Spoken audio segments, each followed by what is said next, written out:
ಖಲಿಸ್ತಾನಿ ಮೂಲಭೂತವಾದಿ ಅಮೃತ್ ಪಾಲ್ ಸಿಂಗ್ ಇನ್ನೂ ನಾಪತ್ತೆ. ಪಂಜಾಬ್ನಿಂದ ಪಲಾಯನ ಆಗಿ 2 ದಿನಗಳೇ ಕಳೆದಿವೆ. ಆದರೆ ಈವರೆಗೂ ಸುಳಿವು ಮಾತ್ರ ಸಿಕ್ಕಿಲ್ಲ. ಗಡಿಯಲ್ಲಿ ಗಡಿಯಾಚೆಗೂ ನಾಕಾಬಂದಿಯನ್ನ ಹಾಕಿದ್ದು ಅಮೃತ್ ಪಾಲ್ ಸಿಂಗಿಗೆ ಹುಡುಕಾಟ ನಡೆದಿದೆ. ವಾರಿಸ್ ಪಂಜಾಬ್ದೇ ಮುಖ್ಯಸ್ಥ ಅಮೃತ್ ಪಾಲ್ ಸಿಂಗ್ ಇನ್ನೂ ನಿಗೂಢ.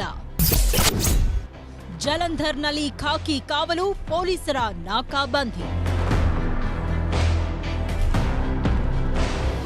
ವಾರಿಸ್ ಪಂಜಾಬ್ದೇ ಮುಖ್ಯಸ್ಥ ಅಮೃತ್ ಪಾಲ್ ಸಿಂಗ್ ಪಂಜಾಬ್ನಿಂದ ಪಲಾಯನ ಮಾಡಿದ್ದಾರೆ. ಜೊತೆಗೆ ತನ್ನ 4 ಸಹಚರರನ್ನು ಕರ್ಕೊಂಡು ಹೋಗಿದ್ದಾನೆ. ಅಮೃತ್ ಪಾಲ್ಗಾಗಿ ಪಂಜಾಬ್ ಜಲಂಧರ್ ಪೊಲೀಸರು ಹಗಲಿರುಳು ಶೋಧ ಮಾಡುತ್ತಿದ್ದಾರೆ. ಪಂಜಾಬ್, ಹರಿಯಾಣ, ದೆಹಲಿ ಗಡಿಗಳಲ್ಲಿ ನಾಕಾಬಂದಿ ಹಾಕಿದ್ದಾರೆ. ಪಂಜಾಬ್ನ ಸೂಕ್ಷ್ಮ 7 ಜಿಲ್ಲೆಗಳಲ್ಲಿ ಇಂಟರ್ನೆಟ್ ಸೇವೆ ಬಂದ್ ಮಾಡಲಾಗಿದೆ. ಪಂಜಾಬ್ ಬಳಿಕ ಇದೀಗ ಹರಿಯಾಣದಲ್ಲೂ ಪೊಲೀಸ್ ಅಲರ್ಟ್ ಆಗಿದೆ. 2 ರಾಜ್ಯಗಳ ಸೂಕ್ಷ್ಮ ಪ್ರದೇಶಗಳಲ್ಲಿ ಪೊಲೀಸರು ಫ್ಲಾಗ್ ಮಾರ್ಚ್ ಮಾಡಿದ್ದಾರೆ. ಅನುಮಾನಾಸ್ಪದ ಕಾರುಗಳ ತಪಾಸಣೆ ನಡೆದಿದೆ. ಅಮೃತ್ ಪಾಲ್ ಎಸ್ಕೇಪ್ ಆಗಿದ್ದ ಕಾರು ವಶ. 25 ಕಿಲೋಮೀಟರ್ ಚೇಸ್ ಮಾಡಿದ್ರು ಎಸ್ಕೇಪ್. ಅಮೃತ್ ಪಾಲ್ ಎಸ್ಕೇಪ್ ಆಗುವ ಮುನ್ನ 25 ಕಿಲೋಮೀಟರ್ ಚೇಸ್ ಮಾಡ್ಕೊಂಡು ಹೋಗಿದ್ದಾರೆ ಪೊಲೀಸರು.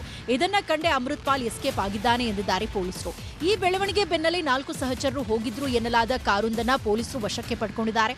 ಕಾರು ಎಲ್ಲೆಲ್ಲಿ ಓಡಾಡಿದೆ ಎಂಬುದರ ಸಿಸಿಟಿವಿ ದೃಶ್ಯಾವಳಿ ಆಧರಿಸಿ ಹುಡುಕಾಟ ನಡೆದಿದೆ. ಶಸ್ತ್ರಾಸ್ತ್ರ ಕಾಯ್ದೆಯಡಿ ಹೊಸ ಕೇಸ್, ಎಫ್ಐಆರ್ ದಾಖಲು. 7 ಸಹಚರರು ಕೋರ್ಟ್ಗೆ ಹಾಜರು. ಅಮೃತ್ ಪಾಲ್ ಸಿಂಗ್ ಆತನ 7 ಸಹಚರರ ಮೇಲೆ ಹೊಸ ಕೇಸ್ ದಾಖಲಾಗಿದೆ. 12 ರೈಫಲ್, 196 ಕ್ಯಾಟ್ರಿಜ್ಗಳು ಸಿಕ್ಕ ಹಿನ್ನೆಲೆಯಲ್ಲಿ ಎಫ್ಐಆರ್ ಆಗಿದ್ದು 7 ಜನರನ್ನ ಪೊಲೀಸ್ ವಶಕ್ಕೆ ನೀಡಲಾಗಿದೆ. ಜೊತೆಗೆ 78 ಸಹಚರರನ್ನ ಬಂಧಿಸಲಾಗಿದೆ.